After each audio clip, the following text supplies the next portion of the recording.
अज़ीज़ तलबा व तालिबात, अस्सलाम वालेकुम। अभी हम अपने दरसी किताब का जो दूसरा सबक है अल अक्लु मिन अमली यदीही पढ़ रहे हैं। इस सबक में कमा कर खाने की या अपने मेहनत की कमाई की अहमियत को बताया गया है और एक किस्से के ज़रिए हमें ये बताया गया है कि कैसे आप सल्लल्लाहु अलैहि वसल्लम भी इस बात को पसंद करते थे कि वो भी अपनी मेहनत की कमाई ही खाए और दूसरों पर डिपेंड न रहे, दूसरों पर मुनहसिर न रहे। इस वाक़ये में बताया जा रहा है कि एक बार आप सल्लल्लाहु अलैहि वसल्लम अपने साथियों के साथ एक सफ़र में निकले। उस सफ़र में आप सल्लल्लाहु अलैहि वसल्लम के साथ में एक बकरी भी थी। जब खाने की बारी आई तो तमाम सहाबा ने अपने ज़िम्मे एक एक काम ले लिया। तो उस पर आप सल्लल्लाहु अलैहि वसल्लम ने कहा कि मैं लकड़ियाँ जमा करूँगा। तो उस पर तमाम सहाबा ने क्या कहा, यहाँ बताया जाएगा। रीडिंग करते हैं। फ़क़ालल जमीउ नहनु नक़ूमु अन्का बिहाज़ल अमल। फ़ा मतलब तो, क़ाला मतलब कहा, अल जमीउ मतलब तमाम ने, नहनु मतलब हम लोग, नक़ूमु मतलब करेंगे, अन का मतलब अन मतलब से और का मतलब आपके, बी मतलब से, हाज़ा मतलब इस और अल अमल मतलब काम। नक़ूमु जो फ़ेल है, जब वो अगर किसी इसम के साथ आता है और उस इसम पर अगर बा हर्फ जर लगा होता है तो उस काम को करने के माने में आता है। तो यहाँ पे तर्जुमा हम देखते हैं तो सब ने कहा हम आपके बदले इस काम को कर लेंगे। यहाँ पे हम अनका से जो तर्जुमा कर लेंगे तो बदले के कर लेंगे कि आपके बदले। फ़क़ालल जमीउ तमाम ने कहा, नहनु हम लोग, नक़ूमु अनका कर लेंगे, अनका आपके बदले, बिहाज़ल अमल इस काम को। जमीउ फ़ाइल है और बिहाज़ल अमल मजरूर है और का भी मजरूर है, यानी हालत जर में है। तो उस पर आप सल्लल्लाहु अलैहि वसल्लम ने क्या कहा, फ़क़ाला सल्लल्लाहु अलैहि वसल्लम इन्नी अकरहु अन अतमय्यज़ा अलैकुम। फ़ा मतलब तो, क़ाला मतलब कहा, सल्लल्लाहु अलैहि वसल्लम,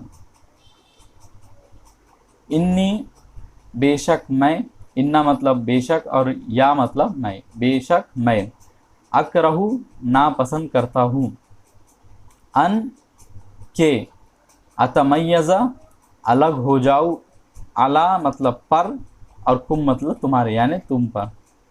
यानी तर्जुमा पहले देख लेते हैं कि आप सल्लल्लाहु अलैहि वसल्लम ने कहा कि मुझे ये बात नापसंद है कि मैं तुम पर अलग हो जाऊँ, यानी तुम पर अपनी बर्तरी दिखाओ, तुमसे ये बताओ कि मैं तुमसे अलग हूँ, तुमसे ऊंचा हूँ। इस बात को मैं बहुत नापसंद करता हूँ। और किस बात को पसंद करता हूँ? वो फरमाया कि वह उहिब्बु अन आकुला मिन अमली यदी। उहिब्बु मतलब मैं पसंद करता हूँ, मैं चाहता हूँ, अन मतलब के, आकुला मैं खाऊं, मिन मतलब से, अमली मतलब काम और यदुन मतलब हाथ और या मतलब मेरे। यदि इस तरह हो जाएगा, यदि मतलब मेरे हाथ। और मैं चाहता हूँ कि मैं खाऊं मेरे हाथों की कमाई, यानी मैं ये नहीं चाहता कि तुम मेरे बदले कोई काम कर लो और ये कि मैं तुम पर बर्तरी दिखाऊं, तुमसे अलग रहूं, बल्कि मैं ये चाहता हूं कि मैं अपनी ही मेहनत की कमाई खाऊं, अपने हाथों के करे हुए काम के बदले जो मुझे मिले मैं वही खाऊं। और उस पर आप सल्लल्लाहु अलैहि वसल्लम ने एक और चीज़ बताई, व इन्ना नबिय्यल्लाहि दाऊदा काना याकुलु मिन अमली यदिही। व मतलब और, इन्ना मतलब बेशक, नबिय्यल्लाहि मतलब नबी अल्लाह के, नबिया हालत नसब में है इसलिए कि ये इन्ना के बाद आ रहा है और अल्लाह ही मुज़ाफ इलैह है इसलिए ये हालत जर में है।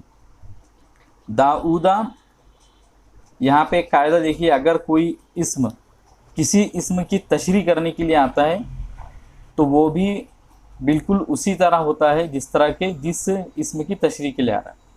यानी यहाँ पे कहा गया है कि अल्लाह के नबी, तब अल्लाह के नबी कौन थे? तो इस बात की तशरीह के लिए लफ्ज़ आ रहा है दाऊद, यानी अल्लाह के नबी दाऊद अलैहिस्सलाम।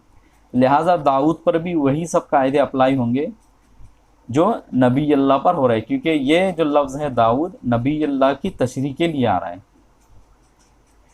तो इसीलिए दाऊद पर भी आप देख रहे हैं कि आखिरी हर्फ पर ज़बर है, इसलिए कि ये इसके बदले आ रहा है।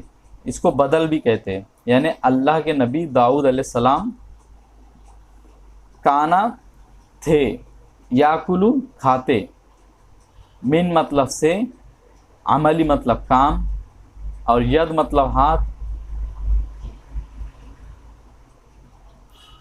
और ही मतलब उनके। तर्जुमा क्या है? और बेशक अल्लाह के नबी दाऊद अलैहिस्सलाम भी अपने हाथों की कमाई खाते थे। यानी ऐसा नहीं है कि मैं नबी हूँ तो मुझे कुछ कमाने की ज़रूरत नहीं है, मैं अपने सहाबा से या अपने मानने वालों से अपने काम कराऊँ, बल्कि अल्लाह के दूसरे जो नबी थे, और उसमें यहाँ पे मिसाल दी गई दाऊद अलैहिस्सलाम की, जो अपने वक्त के बहुत बड़े नबी थे, अल्लाह ताला ने उनको बहुत बड़ी सल्तनत से नवाजा भी था। उनके बच्चे या उनके लड़के सुलेमान अलैहिस्सलाम का आपको किस्सा भी मालूम होगा। अल्लाह ताला ने उनको इतनी बड़ी सल्तनत से, इतनी बड़ी मिल्कियत से नवाजा था, उसके बावजूद भी वो अपने हाथों की कमाई खाते थे। तो यहाँ पे ये कह रहे कि और बेशक अल्लाह के नबी दाऊद भी अपने हाथों की कमाई खाते थे। यानी ऐसा नहीं है कि मुझे नबी होने की वजह से कोई बर्तरी हासिल हो गई है, बल्कि मुझे भी अपना काम खुद से करना चाहिए। अब आगे क्या कहा जा रहा है? वफ़ी हयातिही सल्लल्लाहु अलैहि वसल्लम मवाक़िफ़ खालिदतुन तदुल्लु अला इंसानियती। यहाँ पे हमारा किस्सा ख़त्म हो गया है, लेकिन इस किस्से से हमको क्या मालूम चल रहा है ये बताया जा रहा है। वाह मतलब और, फ़ी मतलब में, हयातु मतलब ज़िंदगी, और ही मतलब उनकी, यानी उनकी ज़िंदगी। हयात हालत जर में है इसलिए कि फ़ी के बाद आ रहा है, फ़ी एक हरफ़े जर है। सल्लल्लाहु अलैहि वसल्लम, इससे पहले मैंने इसका तर्जुमा आप लोगों को बता चुका हूँ। मवाक़िफ़ मतलब पहलू, और खालिदतुन मतलब हमेशा रहने वाले। तदुल्लु जो दलालत करते हैं, जो बताते हैं। ये जो तदुल्लु जो फ़ेल है, या जो इसके बाद का जो पूरा जुमला आ रहा है, ये सिफत बन रही है खालिदतुन की, इसलिए कि मैंने इससे पहले आपको बताया है कि जो नकीरा इस्म के बाद अगर कोई पूरा जुमला आता है तो वो उस इस्म की सिफत बनती है। तो ये पूरा जुमला तदुल्लु अला इंसानियत ही खालिदतुन की सिफत बन रहा है। तदुल्लु मतलब दलालत करते हैं, बताते हैं। अला मतलब पर, और इंसानियत मतलब इंसानियत, और ही मतलब उनके। इंसानियती के आप देख रहे हैं कि ता पर ज़ेर है, इसलिए कि ये हरफ जार आला के बाद में आ रहा है। तर्जुमा देखेंगे इसका। और आप सल्लल्लाहु अलैहि वसल्लम की ज़िंदगी में बहुत से हमेशा ज़िंदा रहने वाले पहलू जो उनकी मौजूद है, जो उनकी इंसानियत पर दलालत करते हैं। यानी आप सल्लल्लाहु अलैहि वसल्लम की ज़िंदगी में ऐसे बहुत सारे पहलू हैं जो हमेशा ज़िंदा रहेंगे, और हम उससे हमेशा रहनुमाई हासिल करते रहेंगे, और जो इस बात को भी बताते हैं कि आप सल्लल्लाहु अलैहि वसल्लम के अंदर कितनी इंसानियत थी, कितने वो लोगों का ख्याल रखते थे। अब यहाँ पे वो कैसे ख्याल रखते थे, तो यहाँ पे और मिसालों के ज़रिए बताया जा रहा है। मिस्ल हुब्बिही लिखादिमिही अनसिन रज़ियल्लाहु अन्हु। मिस्ला मतलब मसलन, हुब्बिही मतलब उनकी मोहब्बत, ली मतलब लिए, खादिम मतलब खादिम जो उनके लिए उनकी खिदमत के लिए रखा गया थे या खिदमत करता हो, ही मतलब उनकी। अनसिन मतलब अनस नाम है एक सहाबी का, रज़ी अल्लाहु अन्हु। तर्जुमा मसलन आपकी मोहब्बत आपके खादिम अनस रज़ी अल्लाहु अन्हु के लिए। यानी आप सल्लल्लाहु अलैहि वसल्लम की ज़िंदगी में बहुत सारे ऐसे पहलू हैं जो आपकी इंसानियत पर दलालत करते थे, और उस पहलू में की एक मिसाल के ज़रिए बताया जा रहा है कि मसलन आप सल्लल्लाहु अलैहि वसल्लम अपने खादिम अनस रज़ियल्लाहु ताला अन्हु से बहुत मोहब्बत करते थे। अनस रज़ियल्लाहु ताला अन्हु एक सहाबी थे जिन्हें बचपन में ही उनके वालिदा ने आप सल्लल्लाहु अलैहि वसल्लम की खिदमत के लिए छोड़ दिया था। आप सल्लल्लाहु अलैहि वसल्लम उनसे बहुत मोहब्बत करते थे। कई आप सल्लल्लाहु अलैहि वसल्लम ने उनको दुआएँ दी जो उनके हक़ में कबूल भी हुई। तो आप सल्लल्लाहु अलैहि वसल्लम उनको बहुत अजीज़ भी रखते थे, लिहाजा आप उनको कभी ये महसूस नहीं हुआ कि वो आप सल्लल्लाहु अलैहि वसल्लम के खादिम हैं। तो आप सल्लल्लाहु अलैहि वसल्लम अपने खादिम से भी उतनी ही मोहब्बत करते थे। और क्या मिसाल है इसकी? व रिआयतिही लिमुरब्बियतिही उम्मे ऐमन अल हबशिया रज़ियल्लाहु अन्हा। रियायतुन मतलब लिहाज, ही मतलब उनका, यानी उनका लिहाज रखना, ली मतलब लिए, मुरब्बियतुन मतलब तरबियत करने वाली, देख रेख करने वाली, और ही मतलब उनकी, और उनकी तरबियत करने वाली के लिए उनका लिहाज। अब यहाँ पे मैंने एक बताया ऊपर आपको दाऊद अलैहिस्सलाम के बारे में, जिस तरह बताया था कि अगर कोई इस्म के बाद कोई दूसरा इस्म उस इस्म की तशरीह के लिए आए तो वो उस पर भी वही कायदे अप्लाई होंगे जो इससे पहले के इस्म पे आए। यानी यहाँ पे मुरब्बिया, अब ये मुरब्बियत कौन थी, तरबियत करने वाली कौन थी, तो उसकी तशरीह के लिए यहाँ पे आ रहा है लफ्ज़ उम्मे ऐमन अल हबशिया रज़ी अल्लाह अन्हा। लिहाजा ये इस्म ये बताने के लिए आ रहा है कि मुरब्बिया कौन थी, तो लिहाजा इस इस्म पर भी वही कायदे अप्लाई होंगे जो यहाँ पे इस पर अप्लाई हुए। तो लिहाजा मुरब्बियती जो है तो लाम हरफ जर के बाद आ रहा है, इसलिए ये हालत जर में है। लिहाजा उम्मे ऐमन अल हबशिया भी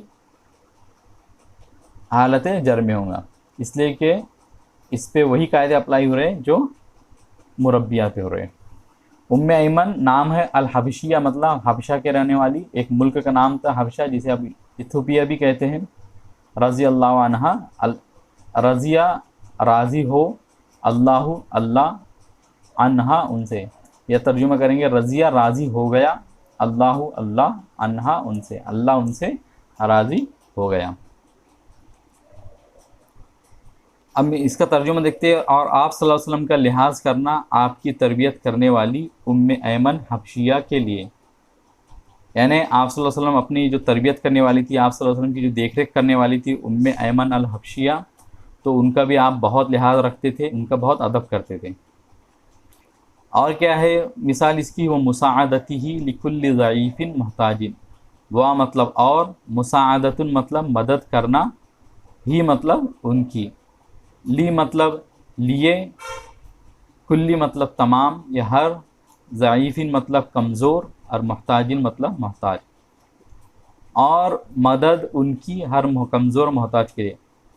सही तर्जुमा इसके करेंगे, और आप सल्लल्लाहु अलैहि वसल्लम की मदद करना हर कमज़ोर और मोहताज शख्स के लिए, यानी आप सल्लल्लाहु अलैहि वसल्लम हर कमज़ोर और मोहताज शख्स की मदद भी क्या करते थे। तो ये आप सल्लल्लाहु अलैहि वसल्लम की इंसानियत की एक दलील है कि आप सल्लल्लाहु अलैहि वसल्लम के अंदर कितनी लोगों से मोहब्बत थी, लोगों का आप कितना लिहाज रखते थे। तो इस सबक से हमने यही सीखा कि इंसान को अपनी मेहनत की, खुद की कमाई कमाना चाहिए, लोगों पर डिपेंड नहीं रहना चाहिए, लोगों के ऊपर अपनी बढ़तरी नहीं दिखाना चाहिए, बल्कि लोगों के साथ मिलजुल कर अपना काम करना चाहिए। तो मुझे उम्मीद है कि आपने ये सबक अच्छे से समझ लिया होगा। अगर आप लोगों को कोई भी सवाल हो तो ज़रूर पूछें। मिलेंगे हम आपसे अगले वीडियो में। अस्सलाम वालेकुम।